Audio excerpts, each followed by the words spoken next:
Okay, Erin, second season.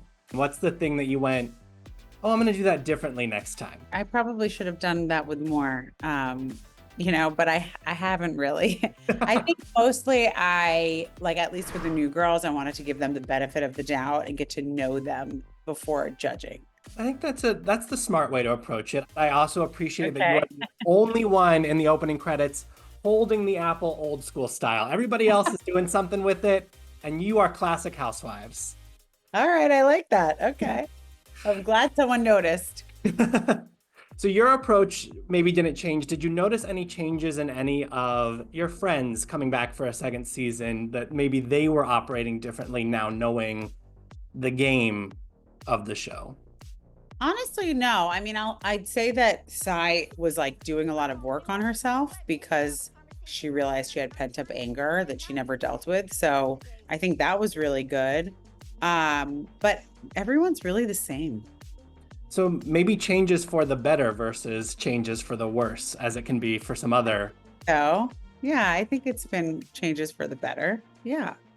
We did watch you almost immediately dive into and confront some, I think, unexpected revelations, some things you probably didn't think you were going to be bringing to the camera when it came to your marriage. When I hide things from you, it's obviously not coming from a malicious place, but I get why it would piss you off. This doesn't even begin.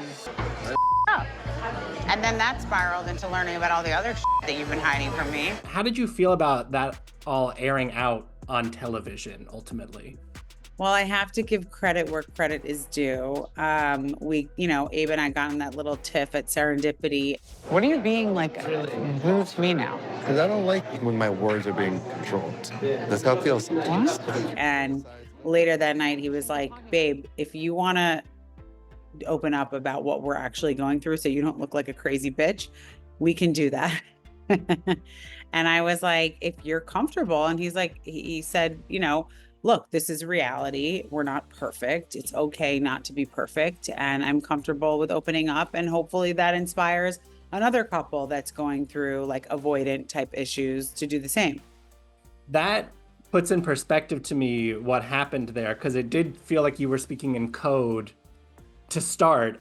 Finding out that you sold our Bitcoin when we needed that for something that I wanted to use it for. I mean, was Bitcoin the only financial decision that Abe made? No, there were a couple. And it's like, this actually happens to a lot of people. And that's the beauty of this show. It's like when you decide to open up about something, you're actually helping couples because they feel less alone or they learn how to communicate. And I think we did a good job of communicating. Doesn't make it okay. And it didn't make me less upset while it was happening. But no one's perfect. So as long as someone's willing to change and grow, I think that's all that matters. What has been the change in growth maybe you've seen in your own marriage since having that hard conversation and now the world getting to watch that hard conversation? Oh, fun. Fun for Abe, mostly. We've now learned that his attachment style is avoidant and mine is something else. I don't even remember anymore. But just like exploring who we are and how we deal with situations and how that affects each other just helped our marriage and our communication, and me realizing that because he's like that maybe means that I have to be a little bit softer and let him have the space to tell me what he wants to tell me without jumping down his throat. And then he like retracts again. I can be very straightforward. Hey, I think a little bit of fear is healthy in any relationship. I agree. I'm with you. You should fear your partner's reaction sometimes. It's not all bad. On the flip side of your kind of radical honesty, some of your co-stars compartmentalize their lives a bit. I think the examples that come to mind are Jenna and Ubah both keeping their partners off the show. How do you feel about that when you are so open about everything? This is the truth. You can't force any individual to come onto this show. And if my husband said, I'm not comfortable being on the show, I would respect that too. So ultimately, it's just, I go all into things. When I decide to do something, I go all in. I take this like seriously as something I signed up for. And so that's why we're so open. But I respect everyone's decision. You biggest pigeon of all of them here. You say you are the one making this group that not trusting each other. We've just wrapped another emotional roller coaster at your house in the Hamptons. Sympathy barf moment included. Our invites were I was both for so season 16. happy. So happy. You were happy that the barf made it on television? No, I mean, I wasn't happy that my bathroom was filled with vomit, but like the fact that the prank went that far, like that people were throwing up on top of each other was like, I was so happy. I came in and checked on her and she's throwing up and then it made me throw up. I mean, we're 2 for 2 on these trips going a little off the rails. Are you revoking the invite come season 16? We will not be going to the Hamptons house. I think it's just certain people together are oil and water, and for whatever reason, it doesn't seem to resolve. And we try and we try and we try to get through to each other. And like at one point, someone just has to walk away from it and just accept that they're different, and they both kind of weren't doing that. Yeah, tension's kind of high the whole time between Brynn, Ubah, and Sai. You are beautiful, amazing, incredible person. You are kind, but you are very condescending, and you're condescending to everyone here. Do you agree with Ubah that Brynn is or can be condescending? I mean, did you see the episode with me and her at her apartment? I'm apologizing to you. How you apologize, you say, I'm sorry, you don't say, I'm apologizing. I mean, yeah, I felt like she was being condescending with me a little bit, but I also, I don't know, it doesn't hit me like that. It doesn't upset me in that way. So I think also with Ubah, for her, and I don't want to speak for her, but I'll say that she doesn't like to be interrupted because English is not her first language. So when she's getting her point across, she just needs a moment.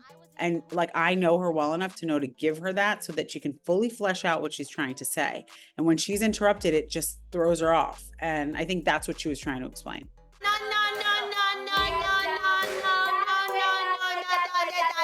We know the dispute does not end there or stay in the Hamptons. This is going to be a season-long thing all the way to when you filmed those opening credits. We need to stand up for what's right. I feel like you and I are kind of in the middle of this. We're both really close with Ubah. We're both really close with Brynn. If you guys leave Ubah, I quit. Honestly, not cool. Not cool. What would Brynn do that would possibly drive Ubah to quit as she threatened in the cold open? Well, I can't tell you that. What's the point of watching the season if I tell you that? But like, what level of a betrayal or issue, how would you categorize what happens between them? Level 10. Level 10. Yeah. Okay. Do they still exist at level 10? They've popped up at events together, but not together. I think they're both steering very clear of each other. I wish it wasn't that way. You know, I'm always like trying to be the peacemaker in this group, and I want us all to kumbaya eventually, but it just doesn't seem to be going in that direction. And I think the more time we spend apart, because we always are getting together as a group, like that's what we do. And the more time spent apart, I think the further they grow. Yeah, I've called you the glue of this group, and Brynn a little bit of the goo gone of the group. Like she'll come in with like a Q-tip and just kind of eat away at maybe some of that glue you laid down. Oh my God, just wait for what she does to me later. I mean, it's just... Yeah, so where do the two of you exist? Where do you exist with Brynn and exist with Ubah? Okay, so you're fine with both of them. We're fine. I mean, I think you'll see how it played out. You know what I had to deal this week? You want the tape her. She said that. She's a 6-foot toddler. Bitch. So it's all gonna come to a head, like all the season builds up to whatever this thing is that unfolds between you two. Well, between them. Between them, okay. Yeah. Is Ubah a 6-foot toddler as Brynn? Oh my God. No, I'm not calling her name. You know I love Ubah. She's my girl, so I'm not gonna call her a toddler. Can she be like a baby sometimes about things? Yeah, but we all can. Coming out of the Hamptons, we are teed up for some drama for you, it seems, at Jessel's birthday party. I was such a good friend to her. You two were very close. Are you okay? I don't really want to be close to you. I was frustrated that I still felt she wasn't understanding that the Uber story wasn't real. Erin told Brynn and I a story. Erin and Jenna had lunch in the Hamptons. Jenna's hoopty vintage car broke down. Erin offered to call an Uber, and Jenna never paid her back. Brynn remembers a whole other version. She was like, she's having money problems. Brynn, her car broke down, and I offered to get her an Uber, and she said yes, and then she didn't pay me back. Okay, start from the beginning. Never happened. I felt like we had a breakdown in our friendship, and like still was holding it. Jenna's more sensitive than she comes off. I'll put it that way. And I was just like, screw this. Like, I need my friends right now. Like, she's not checking in on me. I'm going through hell, and I was just frustrated. And I think I just was like, it. I'm cursing a lot. Sorry. I think I just felt like I'm done, that feeling with a friend. Who would you say disappointed you or broke your trust the most this season? I mean, the situation with Brynn and Ubah was really so sad. It's just so sad. And I think that broke my trust in just the group, to be honest. Do you think there is hope for that to be repaired, or is level 10 drama? Honestly, I don't know. Only they can write their future down. I hope that, if people take ownership, that there's a path forward. I just don't know that ownership will be taken. Okay. Reunion, gonna be real fun. I am so terrified. I'm gonna be sick that day. I know your name like I know Coca-Cola. I built a $100 million company. Yeah, good for you. Look who it is. Racquel and I have been seeing men. We were married. We were married. Well, how did you like that? Not enough. We did get, as you mentioned, this injection of some fresh blood with Racquel and Rebecca this year. How would you rate their performance and how they fit into the group? They both fit in pretty seamlessly. It didn't feel like there was a random person there. It felt very organic. All signs point to Rebecca maybe being the one that everyone is pigeoning about in that trailer. Is she pregnant again? That's why she's not drinking. She had this wild night and ended up getting pregnant by some other guy. What? You told her? What did you say? What should we be prepared for? What kind of revelations are coming? Can't tell ya. What did you make of, I don't even know if you caught this in the moment, but Brynn was like coaching her on how to be a housewife. I do the same thing. You can like, I have a clothing brand. You sold sweatshirts. It is what? Give it back. Not my nature. I'm not like that. I bet you're not gonna last long. I was surprised to see that in there. It was like a nice, subtle Right. fourth wall break. Yeah, I was like, wow. Yeah, that happened from time to time. Okay, well, there's been a lot of chatter about how she has or hasn't handled the Scientology conversation. This weekend, all of these news articles came out about Rebecca and being in Scientology. So there's more questions than answers. And I know you say no comment. That kind of doesn't work. I'm a publicist too, so I just tell people if you're curious, read about that. Yeah, right? How do you feel that has gone over? I feel like it's something very personal, and it's, it's not everybody else's place to speculate. It's her life, it's her religion, it's, how she raises her kids, and it's just a very personal topic. Yeah.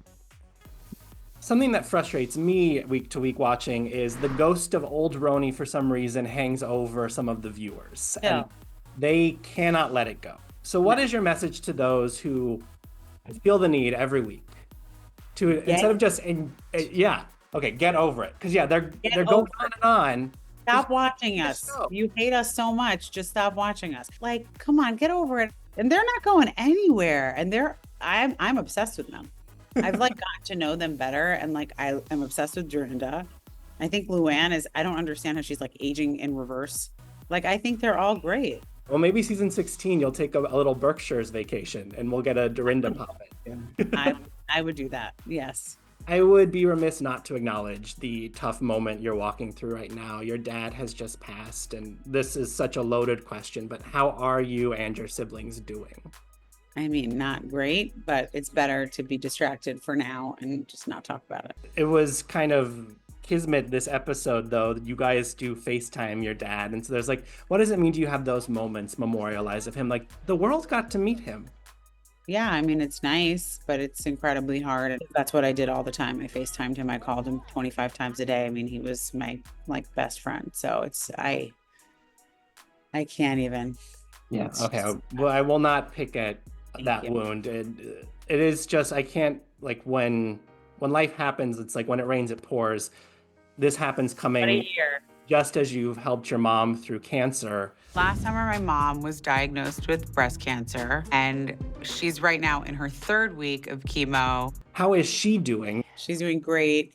I think this has like given her, I don't know, a sense of appreciation that I've just never seen. She's just been so wonderful and so grateful to have gone through it. And it's unbelievable. It's just everywhere I look, this has affected somebody. And it's actually very concerning that, you know, the breast cancer rate has grown so much, but all the awareness and all the work that everybody does is what's helping, you know, continue the fight for a cure. And so many people are able to overcome breast cancer now. Yeah. So it's really incredible. And the more we share, the better I think it is for society.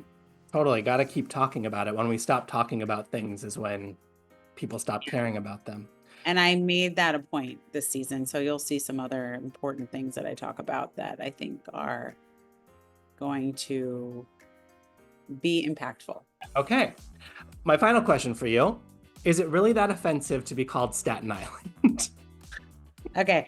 I got a lot of crap for this, like a lot. This isn't like Staten Island. Don't call me Staten Island, okay? I'm a born and raised city person, so please, like, let's not Okay, city even... person. First of all, let me just give my explanation here. I'm not saying Staten Island isn't great, okay? It's fine. But I'm not from Staten Island. I'm from the city. And she was saying it in a derogatory way. And let me like also point out that Staten Island really doesn't have that many cultural activities. And it's like, there's no train to Staten Island. Like, it's not an easy borough to be called. If somebody called me Brooklyn, I'd be like, okay, well, fine. You know, but like Staten Island, it's a tough one. All right. So if you're going to insult me, at least be accurate in your what you take hits at. Like, come on. I'm not, like, seem like I'm from Staten Island. No, you seem like a born and raised city person, Erin. And people from Staten Island don't even want to be from Staten Island, okay? Okay, we just offended the whole. Sorry. My 2 best friends are from Staten Island. They're like, well, I grew up in Brooklyn. I'm like, no, you didn't. You went to high school in Staten Island. But also, everybody keeps DMing me and saying, please put in your profile on Instagram, city person. So I'm considering it.